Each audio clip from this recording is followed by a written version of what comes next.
আমাদের সোনামণিদের জন্য আমরা কিন্তু সব সময় এই ধরনের হেয়ার ব্যান্ডগুলো ইউজ করে থাকি।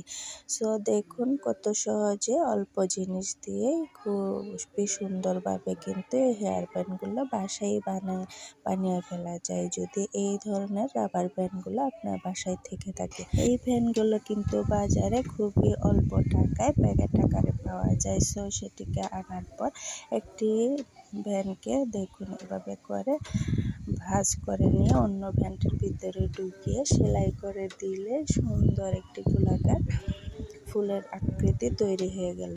এরপর একটি কাগজকে গাম দিয়ে লাগিয়ে নেওয়ার পর একটি ভ্যানের ভিতরে হালকা তুলো ঢুকিয়ে এরকম গোলাকার আকৃতি করে তারপর গাম দিয়ে লাগিয়ে নিয়ে এই ধরনের একটি প্লাস্টিকের ভ্যানের উপর বা পরে থাকা পুরনো যে কোনো ভ্যানের উপরে গাম দিয়ে লাগিয়ে নিলে কিন্তু চমৎকার এই হেয়ার ব্যান্ডটি তৈরি হয়ে যাবে।